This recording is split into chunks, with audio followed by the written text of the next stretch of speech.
नमस्कार, स्वागत है आप सभी का एजुकेशन मंत्रा में। दोस्तों, इस वीडियो में हम बात करने वाले हैं कुछ इंपॉर्टेंट अपडेट जो आज के समाचार पत्रों और साथ ही साथ हाई कोर्ट से जुड़ी हुई हैं। दोस्तों, बीएड वर्सेस बीटीसी मामले में डीएलएड की याचिकाओं को निरस्त कर दिया गया है और इस खारिज होने के पीछे का राज क्या है बताएंगे। और बीएड के टीटी प्रमाण पत्रों पर रोक भी लगी है, ये क्यों हुआ है इस पर भी प्रकाश डालेंगे। और नए आयोग का कामकाज शुरू हो गया है और गेट लग गया है। बीपीएससी शिक्षक भर्ती परीक्षा निरस्त हो चुकी है और बेसिक शिक्षा विभाग में पदोन्नति टीटी में जो पदोन्नति है उसमें टीटी अब बाधा नहीं बनेगी। तो चलिए दोस्तों, इन डिटेल सारी खबरों को देखते हैं। फर्स्ट ऑफ ऑल हम नज़र डालेंगे कि बीएड वर्सेस बीटीसी केस में क्या हुआ है। दोस्तों, आकाश पटेल की एक याचिका होगी जो आप सभी को याद होगी, 69,000 शिक्षक भर्ती से संबंधित है और कहीं ना कहीं इसमें बीएड को रोकने के लिए प्रेयर की गई है। और दोस्तों, कल की डेट में इस मामले में सुनवाई हुई और डिवीजन बेंच ने इस याचिका को निरस्त कर दिया है और साथ ही साथ जितनी कनेक्टेड अपील्स हैं उन सभी को भी खारिज किया गया है। किस बिहाफ पे खारिज किया गया है कि ऑलरेडी सुप्रीम कोर्ट में मैटर चल रहा है, अंडरलाइंग है और ऐसे में 1 अप्रैल को एमपी की जो मिसलेनियस एप्लीकेशन है उस पर जो फैसला होगा उसके बिहाफ पे आपको लिबर्टी ग्रांट की जाती है कि आप फिर से यहाँ पे पिटीशन करें। बाकी पीछे पेंडेंसी के आधार पर आप जो है काम आगे नहीं कर सकते। इस वजह से याचिकाओं को खारिज किया गया है। तो इसमें कोई किसी को बहुत ज़्यादा खुश या बहुत ज़्यादा निराश होने की आवश्यकता नहीं है, क्योंकि जो भी होगा सुप्रीम कोर्ट से होगा। 1 तारीख को एमपी की जैसे ही मिसलेनियस एप्लीकेशन डिसाइड हो जाएगी तो ऑलरेडी उसका इम्पैक्ट आपके जो है 69,000 भर्ती पर भी दिखेगा और बहुत सारी जो भर्तियां हैं। और जहां तक दोस्तों देखा जाए तो पूरी तरीके से कंफर्म है कि जो चयनित बीएड हैं उनको सुप्रीम कोर्ट प्रोटेक्ट करने वाली है। यहां पर दोस्तों खबर देख सकते हैं, पटना से ब्रिज कोर्स कराकर बीएड वालों को डीएलएड के समकक्ष बनाए सुप्रीम कोर्ट।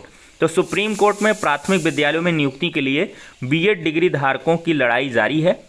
इस दौरान 14 मार्च को सुप्रीम कोर्ट ने कहा है कि 11 अगस्त 2023 से पहले नियुक्त बीएड डिग्रीधारी जो प्राथमिक विद्यालयों में नियुक्त हैं उन्हें ब्रिज कोर्स कराया जा सकता है। ब्रिज कोर्स करके इन्हें डीएलएड के समकक्ष बनाया जाए। इस संबंध में सुप्रीम कोर्ट ने भारत सरकार से सुझाव लिया है कि क्यों ना प्राथमिक विद्यालयों में नियुक्त बीएड डिग्री धारकों को ब्रिज कोर्स कराकर इन्हें डीएलएड के समकक्ष बनाया जाए। इस फैसले से 11 अगस्त 2023 से पहले के नियुक्त शिक्षकों को राहत मिल गई है। सुप्रीम कोर्ट फाइनल सुनवाई 1 अप्रैल को करेगा। राज्य में लगभग 22,000 शिक्षकों के सुप्रीम कोर्ट के इस फैसले से लाभ मिलेगा। गौरतलब है कि एमपी सरकार बीएड डिग्रीधारी के पक्ष में सुप्रीम कोर्ट गई हुई है और इसका पूरा जो दारोमदार है वो सॉलिसिटर जनरल तुषार मेहता साहब को जाएगा।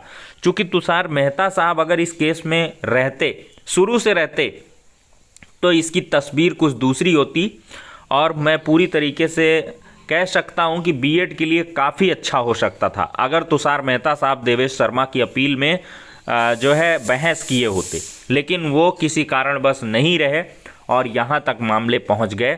अब मिसलेनियस एप्लीकेशन में देखते हैं क्या कुछ डिसीजन होगा। और फाइनली इसमें एक बात तो ये तय मानी जा रही है कि जो नियुक्त बीएड हैं 11 अगस्त 2023 के पहले के नियुक्त बीएड हैं उनको सुप्रीम कोर्ट के द्वारा नहीं छेड़ा जाएगा। उनकी नियुक्तियां सेफ कर दी गई हैं, लगभग सेफ हो चुकी हैं। बस जो भारत सरकार है वो गाइडलाइंस दे देगी कि किस प्रकार से हम ब्रिज कोर्स कराएंगे। सबसे बड़ी जो कमी रही है ब्रिज कोर्स की फ्रेमिंग ना हो पाना। 5 साल नियम बनाए हो गए, एनसीटी की गाइडलाइंस जारी हो गए, लेकिन आज तक उसके जो कह लें ब्रिज कोर्स का करिकुलम नहीं डिसाइड हो गया।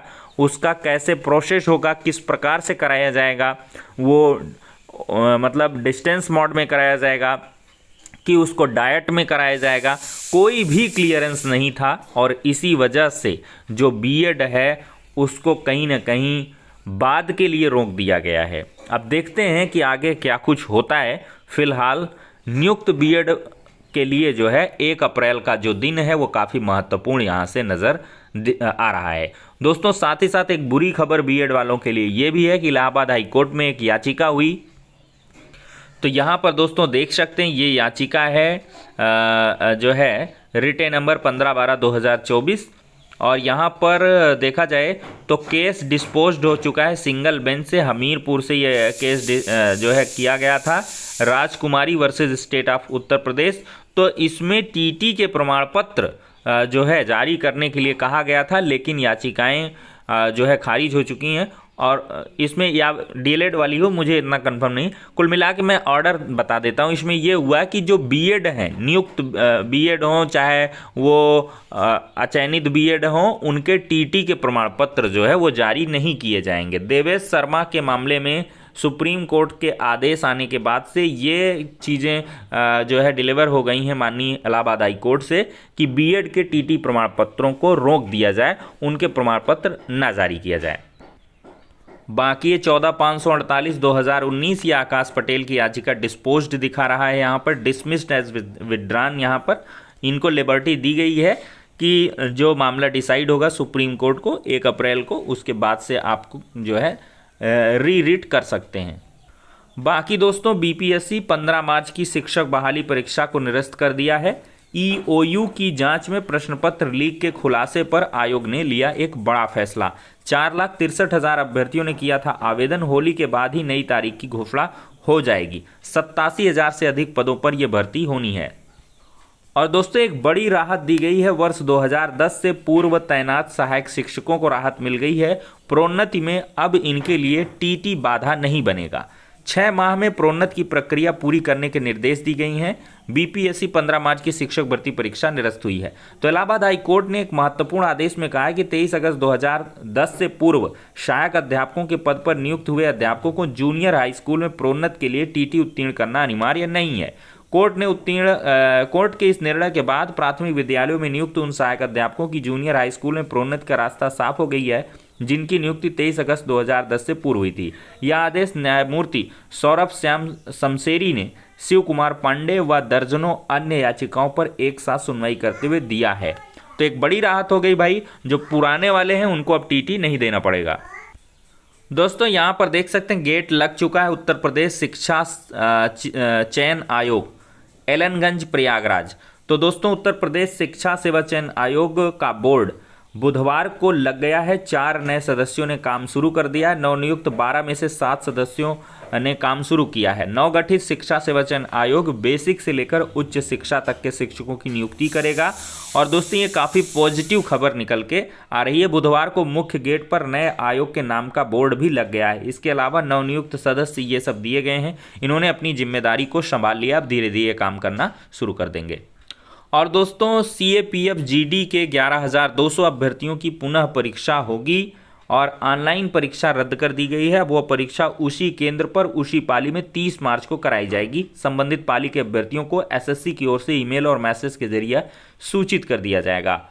और दोस्तों सिपाही भर्ती में पेपर लीक करने वाले 5 आरोपियों का मिला रिमांड। आरोपियों को लेकर टीम जाएगी अहमदाबाद।